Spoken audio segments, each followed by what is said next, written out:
Assalamualaikum warahmatullahi wabarakatuh.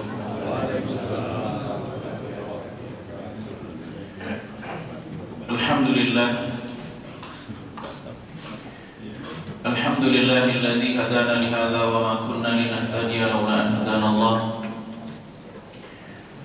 Asyhadu an la ilaha illallah wahdahu la syarika lahu wa asyhadu anna Muhammadan 'abduhu wa rasuluh. Allahumma salli wa sallim ala Muhammad wa ala alihi wa ashabihi wa ala kulli man sara ala nahji ila yaumiddin, amma ba'd. Allahumma ij'al jam'ana jam'an marhuma wa tafarruqana min ba'dihi tafarruqan ma'suma wa la taj'al minna wa la ma'ana syaqiyan wa la mahruman wa la matruda. Jamaah sekalian dimuliakan Allah Subhanahu wa taala. Alhamdulillah, di kesempatan pagi hari ini Allah Subhanahu wa ta'ala mudahkan kita melaksanakan sholat subuh berjamaah. Kemudian kita lanjutkan dengan majelis ilmu. Mudah-mudahan apa yang kita lakukan di kesempatan pagi hari ini mendapatkan keberkahan dari Allah Subhanahu wa ta'ala. Allah catat sebagai amal soleh, sebagaimana Allah pertemukan kita dalam aktivitas kebaikan, kalau Allah kumpulkan dan pertemukan kita dengan Rasulullah sallallahu alaihi wasallam. Amin ya rabbal alamin. Beberapa waktu yang lalu saya baca satu buku yang ditulis oleh seorang ahli sastra Arab dari Irak aslinya. Beliau itu menulis satu buku, Mura'atul Maqam fi Ta'bir Al-Qur'ani, pertimbangan penempatan pada ayat di dalam ungkapan-ungkapan dalam Al-Quran. Salah satu contoh yang menarik yang saya dapatkan dari buku itu adalah salah satunya ketika Allah Subhanahu wa ta'ala menyebutkan di dalam Al-Quran tentang orang-orang yang masuk surga, itu selalu bentuknya jamak. Jadi ketika Allah menggambarkan orang-orang masuk ke dalam surga, kekal abadi di dalamnya, itu selalu dalam bentuk jamak. Komentar yang beliau sebutkan bahwa kesendirian itu siksaan. Jadi kesendirian itu bagian dari siksa. Maka bagian dari kesempurnaan kenikmatan yang Allah berikan bagi mereka yang ada di dalam surga adalah tidak sendiri. Ini sebagai pengantar tema kita pada kesempatan pagi hari ini, bahwa terkait dengan fikih pertemanan dan persahabatan. Jadi jamaah sekalian dimuliakan Allah Subhanahu wa ta'ala, memiliki teman, memiliki sahabat, sebagaimana juga diungkapkan tadi bahwa ketika orang nanti masuk surga, tidak masuk surga sendiri. Dan ketika kita menjadi orang yang beriman, berupaya, berusaha, beribadah, melakukan apa yang Allah perintahkan, tujuan diantaranya adalah masuk dalam surganya. Namun penting menjadi catatan kita bahwa jangan masuk surga sendiri. Karena apa? Karena sendiri adalah bagian dari siksa. Dan surga itu adalah puncaknya kenikmatan. Tidak ada segala hal yang terkait dengan ketidaknyamanan itu tidak ada di dalam surga. Nah, di antara surga dunia, surga yang Allah Subhanahu wa ta'ala berikan, atau kenikmatan yang Allah Subhanahu wa ta'ala berikan, atau rizki yang Allah berikan kepada seseorang adalah memiliki teman, memiliki sahabat, yang sahabat itu kemudian menjadi sebab orang tersebut menjadi baik. Yang teman atau sahabat itu kemudian menjadi sebab dia sampai kepada tujuan Allah Subhanahu wa ta'ala menciptakan dan menghadirkan dia di dunia ini. Jadi jamaah sekalian, setiap kita ini kan hadir di muka bumi ini dengan membawa tugas, membawa amanah dari Allah Subhanahu wa ta'ala. Kehadiran kita ini bukan untuk sesuatu yang sia-sia. Ada yang harus kita lakukan sebagai pribadi seorang muslim, dan juga ada tugas-tugas kolektif yang Allah Subhanahu wa ta'ala bebankan. Untuk mewujudkan semua itu, Allah berikan penunjang-penunjang agar mudah merealisasikan amanah dan tujuan yang Allah Subhanahu wa ta'ala perintahkan kepada kita. Sebagaimana ketika Nabi SAW diutus oleh Allah Subhanahu wa ta'ala sebagai seorang rasul. Wa ma arsalnaka illa kafatan lin-nasi basyiran wa nadhira.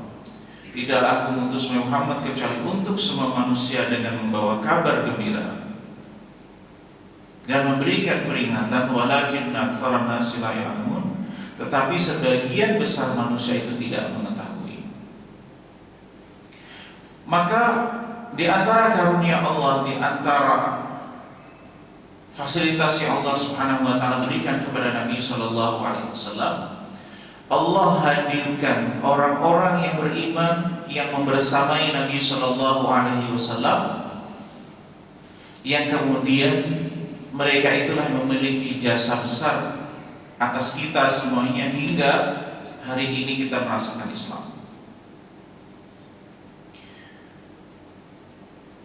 Yang kemudian mereka yang bersamai Nabi Shallallahu Alaihi Wasallam itulah yang disebut di dalam surah At-Taubah ayat 100, was-sabiqunal awwalun minal muhajirin wal ansar walladzina tabauhum bi ihsan radhiyallahu anhum wa radu an wa a'adda lahum jannatin tajri tahtaha al-anharu khalidina fiha abada dzalikal fawzul 'azim. Dan orang-orang yang pertama, as-sabiqun al-awwalun, orang-orang yang bersamai Nabi sallallahu alaihi wasallam, orang-orang yang merespon dengan cepat. Baik itu mereka yang berasal dari kalangan keluarga Nabi sallallahu alaihi wasallam ataupun sahabat Nabi sallallahu alaihi wasallam, yaitu Abu Bakar Siddiq radhiyallahu taala anhum, minal muhajirin, dari kalangan muhajirin, wal ansar, dari kalangan ansar, walladzina tabauhum bi ihsan, lalu para sahabat yang masuk Islam setelah mereka, radhiyallahu anhum wa radu an, Allah ridha kepada mereka dan mereka ridha kepada Allah, wa a'adda lahum jannatin tajri tahtaha al-anharu khalidina fiha abada. Allah siapkan bagi mereka surga yang mengalir sungai-sungai di bawahnya, kekal abadi di dalamnya, khalidina fiha abada. Jadi bentuknya juga jamak pada ayat. Lalu di penghujung ayat Allah tegaskan bahwa itu adalah kesuksesan yang besar. Dalam konteks persahabatan, dalam konteks pertemanan, bahwa seseorang berteman satu dengan yang lainnya, itu ada konteksnya masing-masing.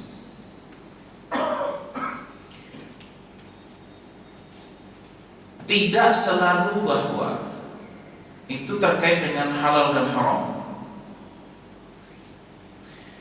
Tetapi di antara persahabatan itu ada persahabatan yang duniawi, kepentingannya adalah dunia, yang ujungnya adalah akan sampai dan selesai di dunia. Tapi ada juga persahabatan yang atas dasar agama, yang dibangun atas dasar nilai-nilai agama, yang persahabatan itu tidak hanya di dunia, tapi juga persahabatan itu akan mengabadi sampai kepada di akhirat kelak. Sebagaimana persahabatan itu di dunia, maka kemudian sahabat-sahabat itu akan menjadi sahabatnya di surga kelak, dikumpulkan oleh Allah Subhanahu wa taala, mempertemukan mereka. Ketika para sahabat ini membersamai Nabi Shallallahu Alaihi Wasallam, berjuang bersama dengan Nabi Shallallahu Alaihi Wasallam, dan persahabatan dibangun atas dasar keimanan dan ketakwaan kepada Allah Subhanahu Wa Taala, maka kemudian sahabat ini membersamai Nabi Shallallahu Alaihi Wasallam di akhirat kelak. Suatu ketika seorang sahabat datang kepada Nabi Shallallahu Alaihi Wasallam. Ya Rasulullah, mata sa'ah. Ya Rasulullah, kapan hari kiamat itu terjadi?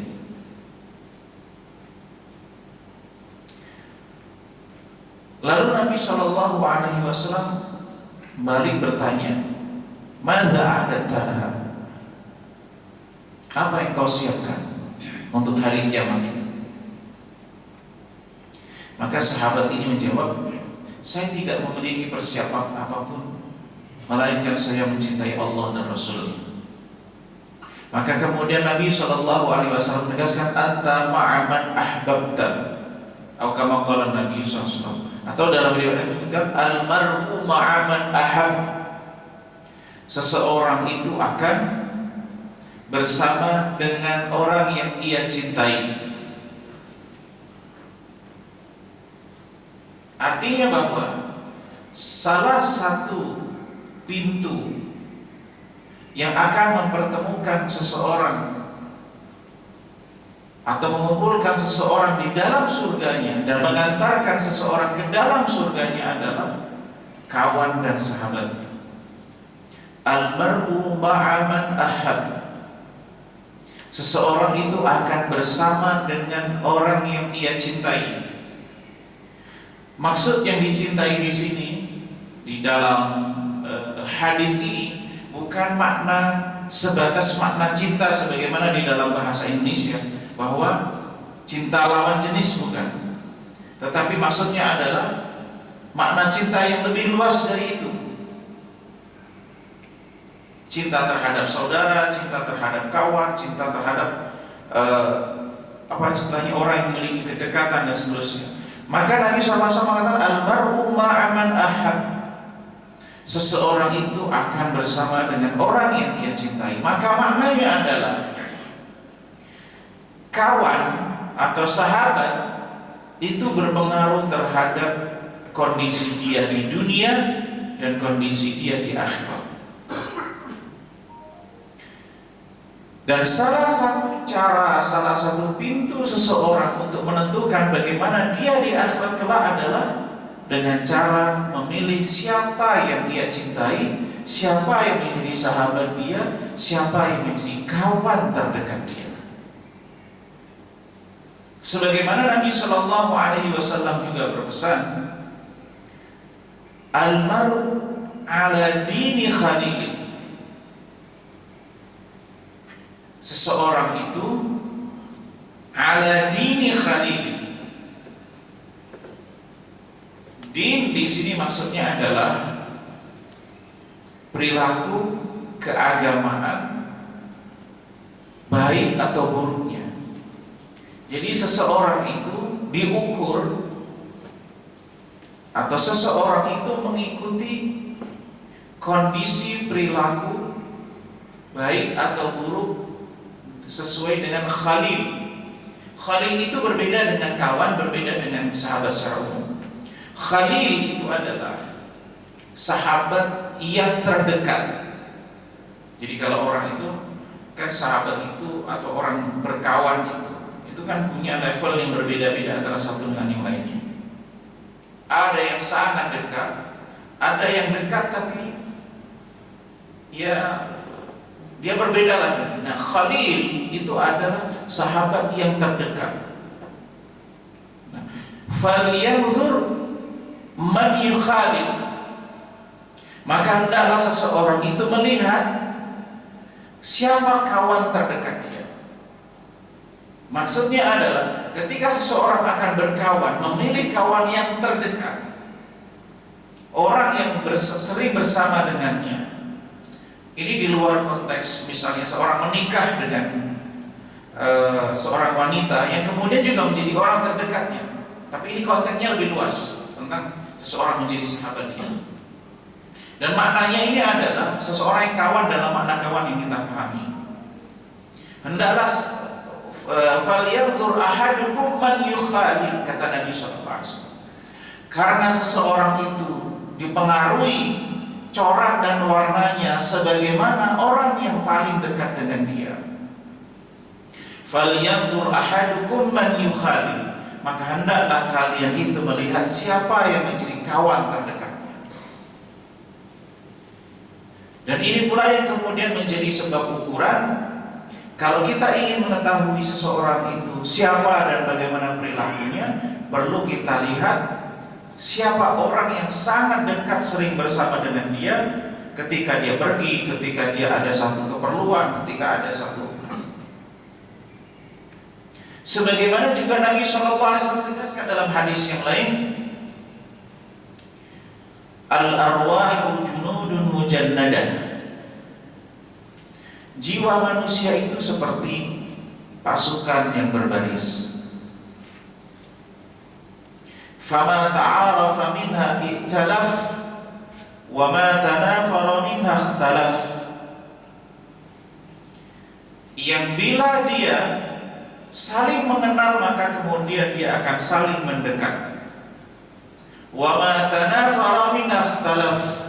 Tapi kalau kemudian tidak saling mengenal atau ada banyak perbedaan di antara keduanya, maka akan terjadi perbedaan.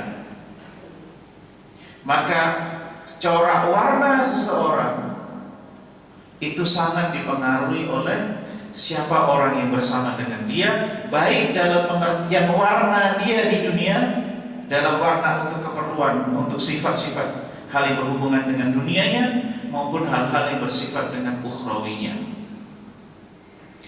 Maka hal yang perlu dipertimbangkan oleh kita semuanya di dalam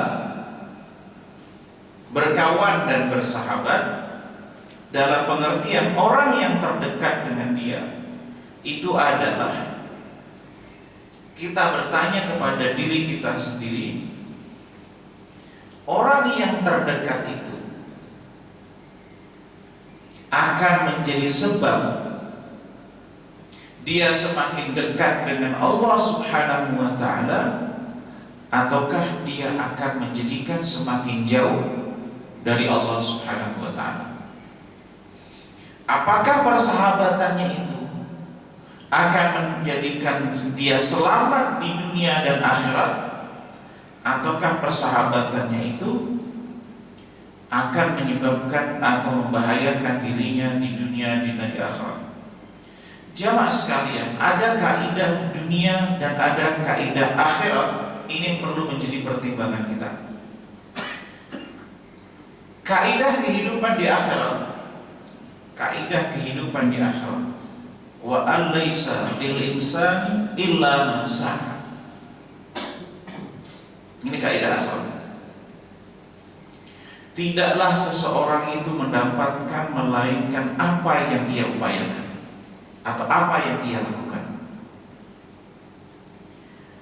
Jadi karena akhirat itu adalah sifatnya sebagai balasan, maka seseorang di akhirat kelak dia akan mendapatkan balasan apa yang ia lakukan. Dia tidak akan menanggung menerima akibat perbuatan orang lain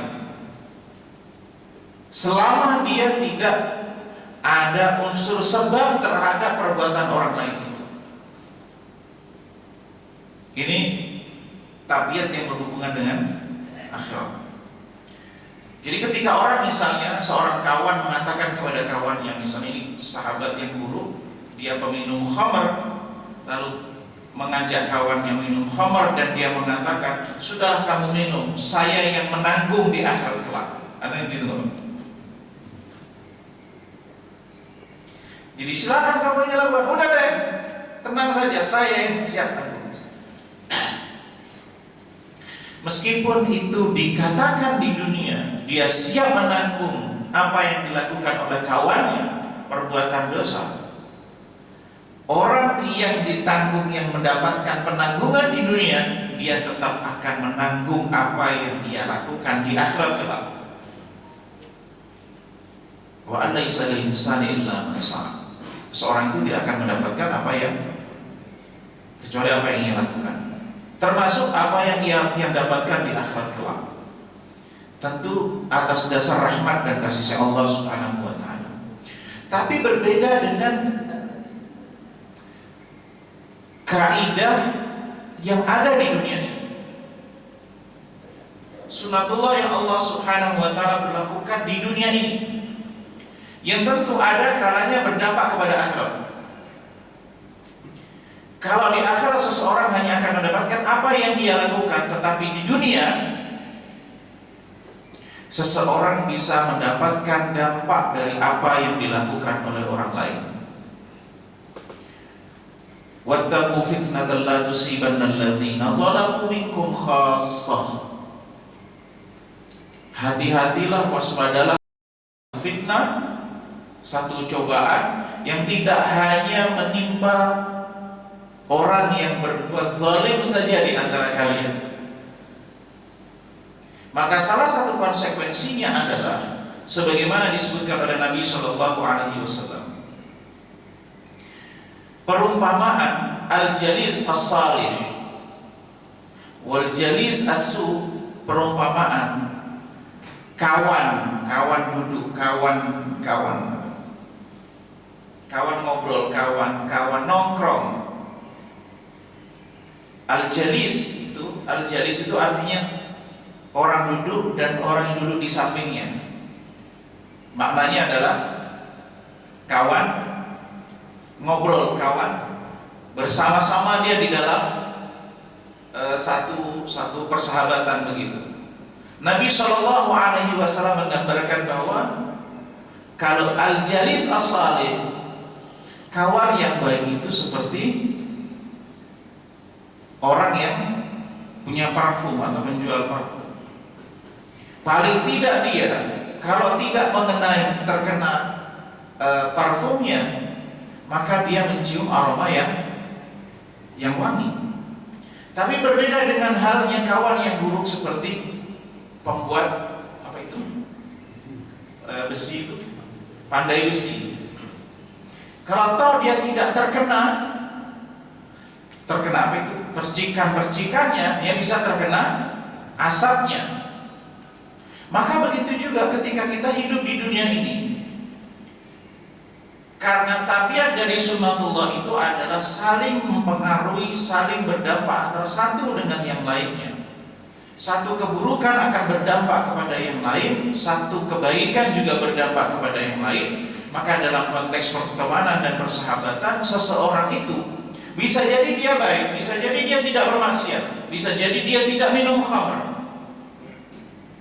bisa jadi dia tidak berjudi, tapi dia berkawan dengan seorang penjudi, tapi dia berkawan dengan orang yang minum khamr. Berkawan ini maksudnya adalah menjadikan sahabat dekat. Bukan berarti kalau ada orang saudaranya sebagai sesama muslim, tapi dia masih judi, masih punya kebiasaan, belum bisa melepaskan diri dari misalnya minum khamr atau dari judi atau dari hal-hal buruk, lalu kemudian kita menjauhi dia, tidak mendakwai dia, seakan-akan kita tidak kenal dia, bukan. Tetapi yang dimaksud adalah seseorang yang menjadi kawan dia, maka dia bisa berdampak kena buruknya. Dalam konteks persahabatan, dalam konteks perkawanan dekat. Akan tetapi dalam konteks hubungan antara satu orang dengan orang yang lain, perkawanan, kawan dalam pengertian lebih luas, maka ada konteksnya masing-masing. Ada perkawanan yang berbasis kepada usaha, ada kawan yang berbasis pada hobi, Misalnya kawan main bola, kawan main bulu tangkis, kawan seterusnya, atau kawan yang konteksnya adalah usaha, bisnis, pekerjaan dan seterusnya. Itu berbeda dengan maknanya kawan yang dalam pengertian yang bersama-sama, membersamainya yang dimaknai dengan kata khalil, kata orang yang terdekat. Karena hubungan relasi antara seseorang dengan orang yang lainnya, ketika dia adalah ikatannya adalah hobi, maka tentu itu akan konteksnya adalah konteks hobinya. Bukan berarti dalam Islam tidak boleh misalnya orang memiliki kawan hobi berbeda agama lalu kemudian memiliki hobi yang sama lalu kemudian berkawan, boleh, tidak ada masalah, karena itu adalah wilayah-wilayah yang mubah. Apakah tidak boleh kita di dalam Islam misalnya memiliki kawan karena profesi yang sama, bisnis yang sama, kemudian juga dia sebagai relasi untuk kemaslahatan duniawi? Boleh, tidak ada masalah.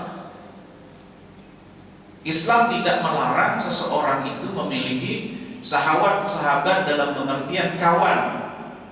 Karena di dalam Islam itu hubungan antara satu orang dengan orang yang lainnya banyak konteksnya.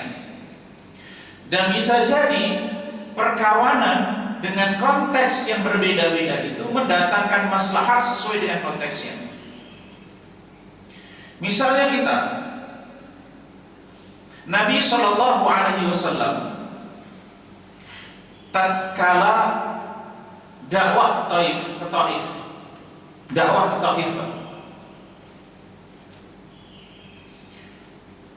setelah diusir, dilempari batu dan seterusnya, untuk masuk lagi ke kota Mekah itu bukan perkara gampang.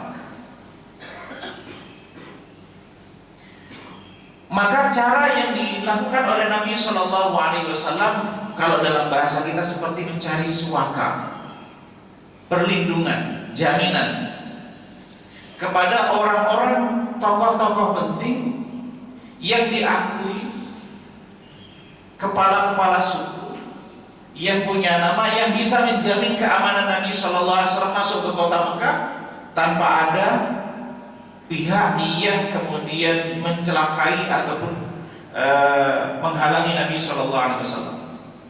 Nabi Shallallahu Alaihi Wasallam berusaha menghubungi beberapa kepala suku. Sebagian besar menolak karena alasan punya hubungan khusus, punya perjanjian dengan Abu Sufyan dan kawan-kawan. Sampai kemudian datanglah kepada seseorang yang bernama Hatim Ibnu Adi.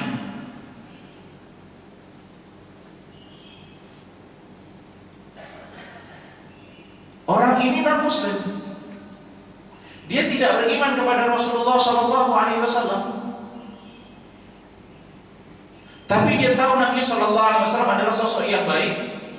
Dan bagi orang Arab pada waktu itu, aib bagi dia ketika ada orang minta tolong dan dia mampu memberikan pertolongan, lalu dia tidak menolong.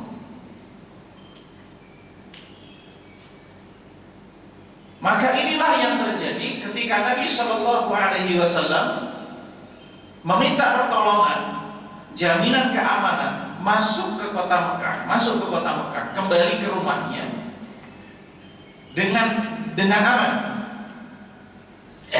Maka keluarlah ia dengan 9 putranya, dengan membawa pedangnya mengawal Nabi Shallallahu Alaihi Wasallam masuk ke kota Mekah. Sampai kemudian Abu Sufyan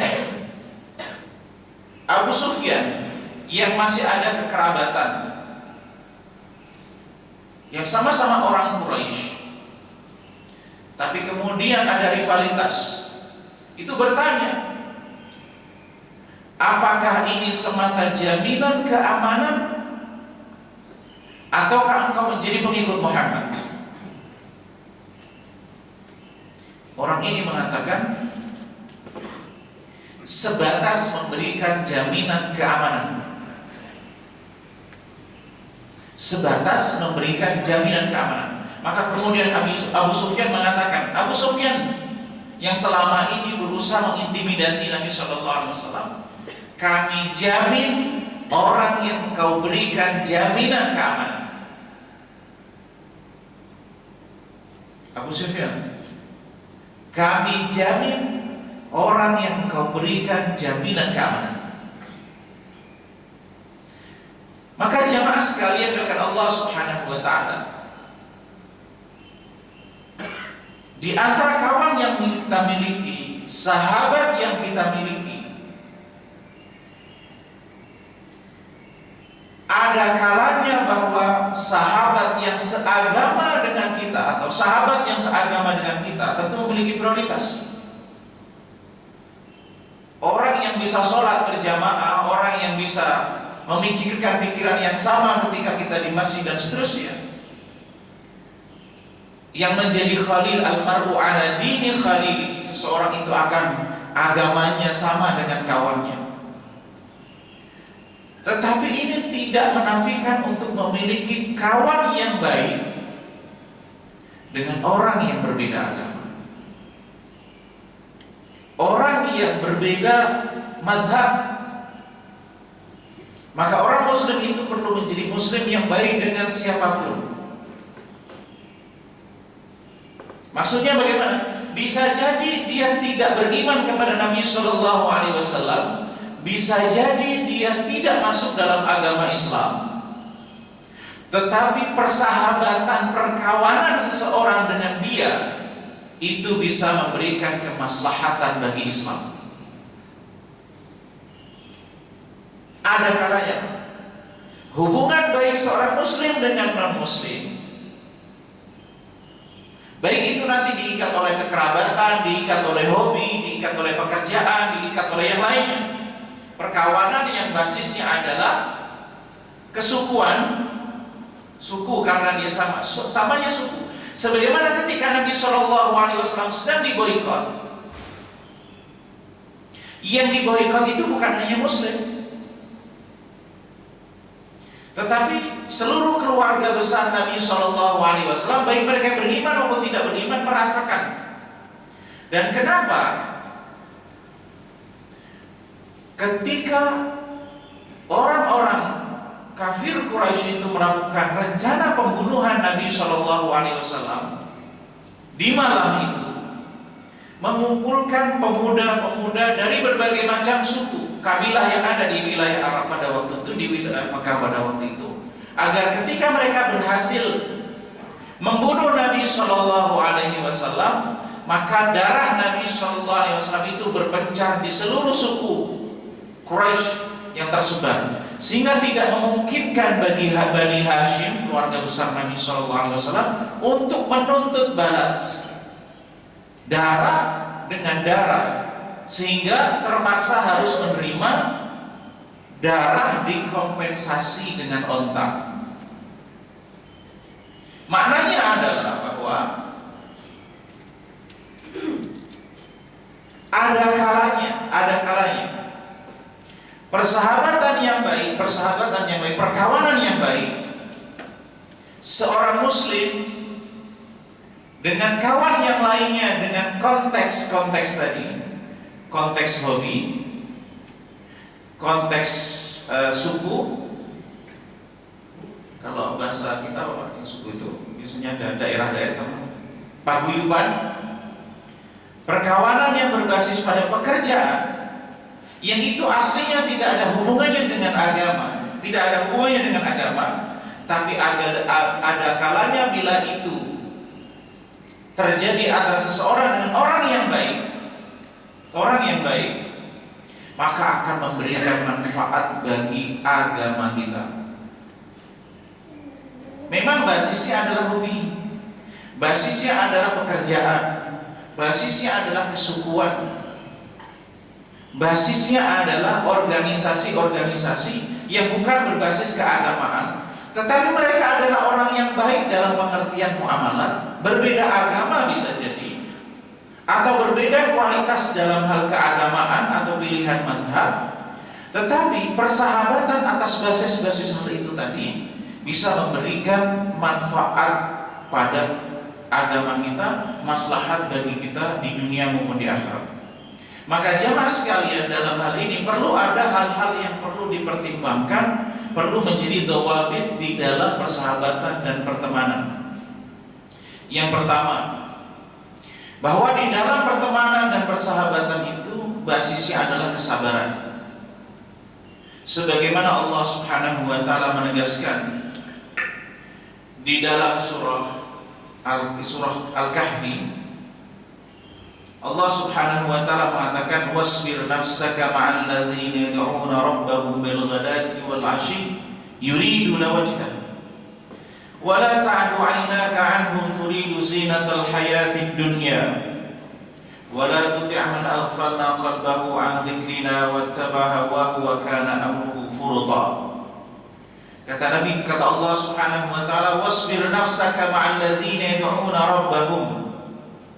Bersabarlah, bersabarlah, berusahalah untuk sabar bersama dengan orang-orang yang menyembah Allah Subhanahu wa taala Rabb mereka di kala pagi dan petang, yang ia itu mengharapkan Allah Subhanahu wa taala. Artinya jamaah sekalian, basis utama penting di dalam persahabatan, di dalam perkawanan itu adalah kesabaran.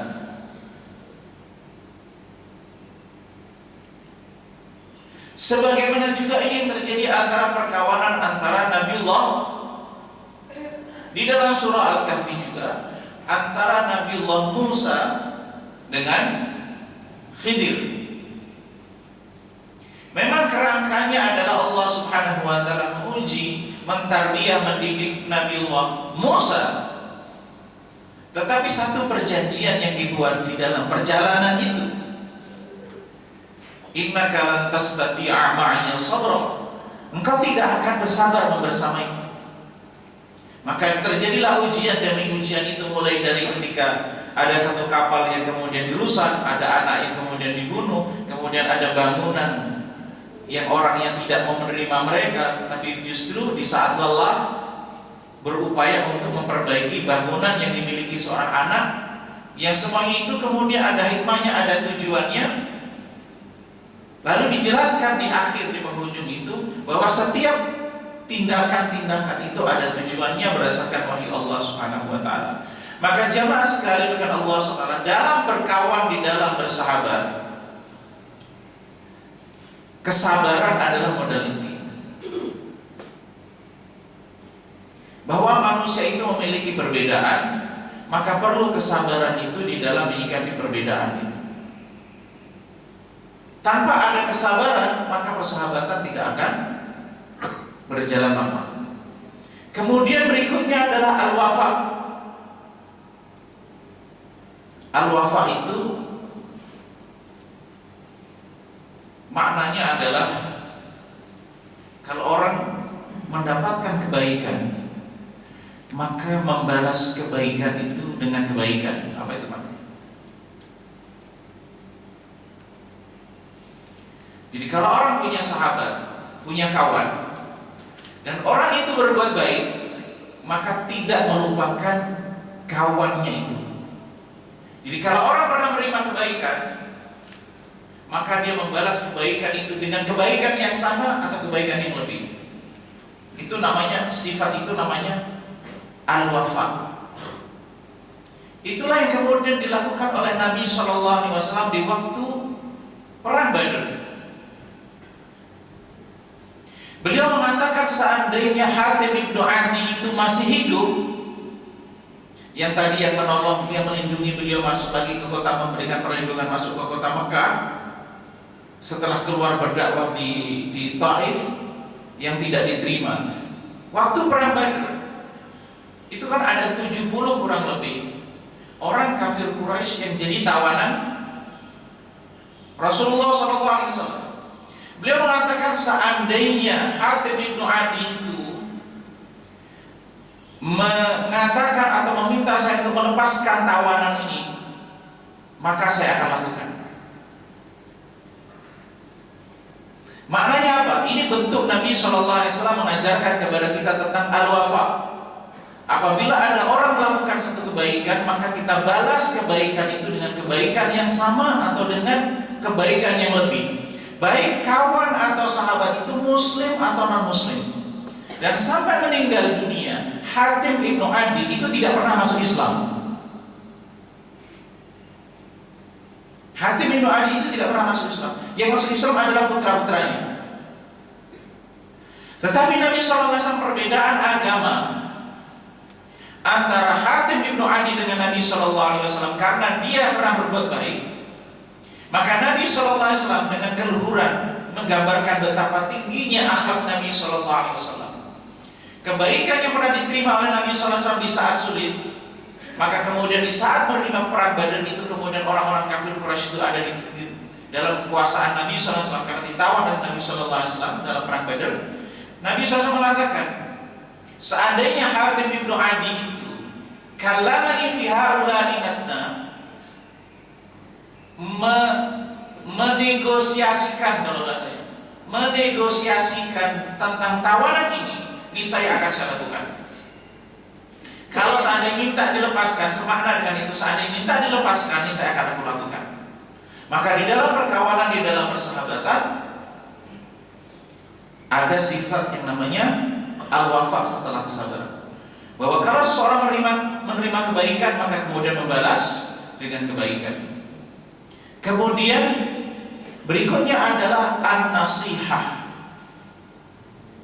Hubungan antara satu orang, perkawanan antara satu muslim dengan muslim yang lainnya itu adalah an-nushu. Sebagaimana Nabi SAW menegaskan ad-dinu an-nasihah, yang selama ini sering dimaknai agama itu nasihat.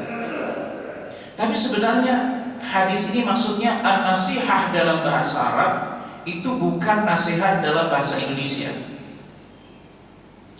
An-nasihatu, sebagaimana Nabi SAW mengatakan, ad-dinu an-nasihah, agama itu adalah nasihat. Maksudnya adalah ketulusan, kemurnian.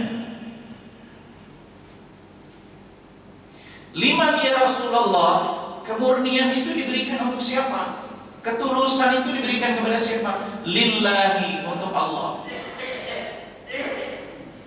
Wali kitabihi wa rasulihi wali a'immatil muslimin wa amatihim, untuk kitabnya, kepada rasulnya, kepada pemimpin-pemimpinnya, bagi umat muslim secara keseluruhan.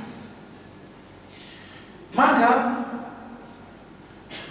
persahabatan antara satu orang dengan orang yang lain, baik dalam konteks dia sebagai sesama muslim yang lebih khusus, maka harus ada persahabatan ini dibangun atas dasar an-nushu, kemurnian, ketulusan. Maka Nabi SAW juga berpesan, zuhudlah terhadap apa yang dimiliki di tangan manusia, niscaya manusia itu akan mencintai. Maksudnya zuhudlah atas apa yang dimiliki oleh manusia, niscaya manusia itu akan mencintaimu. Maksudnya apa? Bukan untuk kepentingan duniawi semata. Dan di antara bentuk ketulusan adalah kalau seorang sahabat itu melakukan satu keburukan, melakukan satu tindakan yang melanggar, maka dinasihati meninggalkan sesuatu yang melanggar itu. Sebagaimana Nabi SAW mengatakan dalam hadisnya, unsur akhaka zaliman aw mazluman, tolong saudaramu itu baik dalam keadaan zalim maupun keadaan dizalimi. Tolonglah saudaramu dalam keadaan dia menzalimi maupun dalam keadaan dizalimi. Para sahabat heran dengan ungkapan Nabi ini. Ya Rasulullah, kalau dia dalam keadaan dizalimi, kita paham. Menolong saudaramu dalam keadaan dizalimi, ya kita paham. Ada yang mengambil hartanya lalu kemudian kita membela dan seterusnya. Tapi bagaimana menolong orang yang zalimi? Kata Nabi SAW, cegah dia dari melakukan kezaliman. Cegah dia dari melakukan kezaliman. maka sesungguhnya orang yang amar ma'ruf nahi mungkar terhadap kawan, terutama nahi mungkar, kalau kawannya misalnya mau minum khamr lalu kemudian dicegah minum khamr, mau meninggalkan sholat tapi justru diajak sholat, mau dia melakukan tindakan yang terlarang tapi kemudian dicegah, itu sesungguhnya adalah sahabat yang tulus. Akan tetapi sahabat yang mencelakakan, sahabat yang membahayakan adalah kalau ada kawannya mau minum khamr didukung, ayo minum, gak usah takut dan seterusnya. Kalau dia mau melakukan satu keburukan justru oke, lakukan saja, yang penting saya siap nanggungnya dan seterusnya. Itu justru bukan sahabat yang mendatangkan kemaslahatan dunia dan akhirat. Nah, di dalam perkawanan dan persahabatan ada beberapa hal yang harus kita waspadai jemaah sekalian. Yang pertama adalah bersahabat dengan orang-orang munafik. Itu yang perlu diwaspadai. Sebagaimana Al-Quran menegaskan, kalau engkau membersamai orang-orang yang sedang mengolok-olokkan ayat Allah, maka tinggalkanlah. Kenapa? Kalau engkau tetap berdiam di situ, bisa jadi engkau akan sama dengan mereka. Maka jamaah sekalian, kalau kita memiliki kawan atau kenalan atau siapapun yang pada dirinya ada malamnya, ada gambaran-gambaran kemunafikan, kemunafikan dalam pengertian kemunafikan hakiki. Kemunafikan hakiki itu yang seperti apa? Kan ada hadis Nabi sallallahu alaihi wasallam, ayatul munafiki thalathun, tanda orang munafik itu ada 3. Kalau berbicara berdusta, kalau berjanji mengingkari, kalau mendapatkan amanat berkhianat. Yang dimaksud dalam hal ini, maksud hadis itu ya, kalau dia berbicara berdusta, maksudnya adalah orang munafik hakiki itu, kalau dia mengatakan beriman padahal dia tidak beriman. Dustanya bukan dusta. Kamu kemarin datang ke toko nggak? Kamu kemarin datang hadir nggak? Ya saya hadir, padahal nggak hadir. Bukan itu kontennya. Bukan dusta yang semacam itu. Misalnya kamu udah makan belum? Sudah makan, padahal belum makan. Itu kan dusta, Pak. Benar kan? Sudah makan atau belum? Misalnya, sudah, padahal belum makan. Bukan, yang munafik itu bukan dusta yang semacam itu. Tapi dusta yang dimaksud dalam munafik itu adalah, apakah engkau beriman? Iya, saya beriman, tapi padahal tidak beriman. Apakah kamu cinta Rasulullah? Iya, saya cinta pada Rasulullah, padahal hatinya benci pada Rasulullah. Apakah kamu taat? Apakah kamu ingin dapat surga? Iya, saya ingin surga, tapi padahal dia adalah tidak itu. Jadi dusta itu bukan semua jenis kedustaan, tapi dusta dalam konteks yang hubungannya dengan keimanan dan keagamaan. Wa idza wa'ada akhlafa, apabila dia berjanji dia mengingkari. Apakah janji yang seperti apa yang dimaksud dalam hadis ini? Janji ini yang hubungannya dengan keimanan dan keagamaan. Bukan kita katakan munafik misalnya orang, bukan berarti ini akhlak yang baik, Pak. Kita katakan ini bukan munafik dalam pengertian munafik hakiki. Misalnya besok datang jam 10 ya, janji. Ternyata datangnya jam 12 misalnya. Apakah ini orang munafik? Berarti kalau ada undangan, kita reunian, undangan. Datang jam 10, rata-rata kita datang jam berapa? Pertanyaannya, itu munafik atau bukan? Bukan yang seperti itu yang dimaksud. Tapi sebagaimana orang-orang munafik Abdullah bin Ubay bin Salul, yang mereka berjanji bersama ketika dideklarasikan keimanan, berjanji akan membela Rasulullah, berjanji membersamai Rasulullah, berjanji akan berjuang membela Rasulullah. Tapi kenyataannya apa? Di belakang, ketika datang orang-orang kafir Quraisy menyerang kota Mekah, kota Madinah pada waktu itu, Abdullah bin Ubay bin Salul berupaya berpaling bersama 300 orang. yang seharusnya membela Nabi sallallahu alaihi wasallam, berjuang berjanji akan membersamai Nabi, ternyata justru berpaling. Janji semacam itu, janji dalam keimanan, janji dalam keagamaan. Yang ketiga, kemunafikan hakiki itu kalau dia mendapatkan amanah, dia berkhianat. Pertanyaannya, amanah yang seperti apa? Yang amanah di sini maksudnya adalah amanah agama, amanah keimanan. Bukan amanah dalam pengertian, bukan berarti kalau kemudian diberikan amanah sesuatu lalu kemudian dia berkhianat berarti dia biasa saja, bukan. Tapi apakah ini termasuk munafik hakiki? Bukan termasuk munafik hakiki. Nah, yang perlu diwaspadai adalah kawan-kawan munafik. Kawan-kawan munafik yang seperti apa yang dijauhi? Yang perlu dihindarkan adalah yang mengolok-olok ayat Allah, yang merendahkan Rasulullah SAW, yang merendahkan syariat-syariat Allah, yang mengejek-ejek syair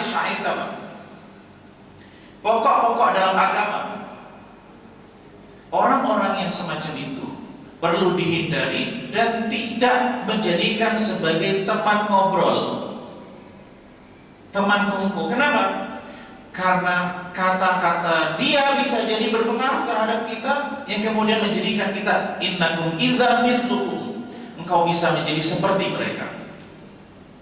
Kemudian berikutnya, dalam konteks yang lebih luas, perkawanan lawan jenis. Ini yang harus dihati-hati, terutama di era sekarang. Misalnya di halal bihalal, misalnya reuni dan seterusnya. Mungkin orang bisa jadi menyederhanakan perkawanan lawan jenis. Dia kan sudah punya anak, dia sudah punya suami, sini sudah punya anak, juga punya suami. Tapi tidak sedikit terjadi rusaknya rumah tangga gara-gara menganggap menyederhanakan perkawanan lawan jenis yang kemudian melampaui batas. Apa batasan-batasan yang perlu diperhatikan dalam konteks lawan jenis? Karena kita hidup di mana di Indonesia berbeda seperti dengan Timur Tengah misalnya. Ada hal-hal yang perlu menjadi kewaspadaan bagi anak-anak remaja, kemudian misalnya usia-usia pemuda dan pemudi. Ada hal-hal yang harus diperhatikan, batasan antara lawan jenis. Atau lawan jenis sama-sama sudah berumah tangga. Karena dulu kawannya sekolah, kawannya kuliah, kawan tempat kerja dan seterusnya. Hati-hati. Hal apa? Jangan membicarakan hal pribadi dengan lawan jenis. Misalnya, hal pribadi itu seperti apa yang berhubungan dengan rumah tangga, hal yang sifatnya private, baik laki-laki maupun perempuan. Yang misalnya maaf, ada bertemu di kawan satu kantor, satu pekerjaan. Lalu kemudian menceritakan hal-hal yang sifatnya pribadi yang berhubungan dengan urusan rumah tangga, yang kemudian itu bisa membahayakan. Larangan khalwah. Nabi SAW melarang khalwah berduaan laki-laki dan perempuan. Laki-laki dan perempuan yang tidak disamai dengan mahram. Itu berbahaya. Kemudian juga masalah etika dan waktu yang berhubungan dengan lawan jenis. Maka Nabi SAW menyebut, Allah SWT menegaskan, wala taqrabuz zina innahu kana fahisyatan wa sa'a sabila. Jangan mendekati zina, karena sesungguhnya zina itu adalah fahisyah, perbuatan yang keji, wa sa'a sabila, pilihan atau jalan yang salah. Ini gambarannya jamaah sekalian dengan Allah Subhanahu wa taala. Ada beberapa hal yang harus kita perhatikan dalam konteks keagamaan. Kita perlu memilih sahabat dan kawan yang memberikan maslahat bagi agama kita. Kemudian juga kita perlu memilih kawan, bisa jadi dia berbeda secara agama, tapi perlu kita pertimbangkan mereka adalah orang yang baik, tidak mendatangkan mudarat bagi agama kita. Bisa jadi berbeda agama, bisa jadi berbeda hobi, tetapi kemudian itu bisa mendatangkan kemaslahatan bagi dunia dan akhirat kita. Kemudian yang ketiga yang perlu kita perhatikan adalah kawan-kawan yang memiliki atau orang-orang yang memiliki sifat-sifat nifaq, maka itu perlu kita berhati-hati, jangan sampai merusak agama kita. Dan yang terakhir adalah batasan-batasan yang berhubungan dengan lawan jenis, karena itu madaratnya adalah bisa mendatangkan madarat dunia dan akhirat. Bukan berarti tidak boleh berinteraksi dengan lawan jenis sesuai dengan batasan, bukan berarti tidak diperkenankan bisa punya kenalan yang berbeda jenis, karena Allah menciptakan laki-laki dan perempuan.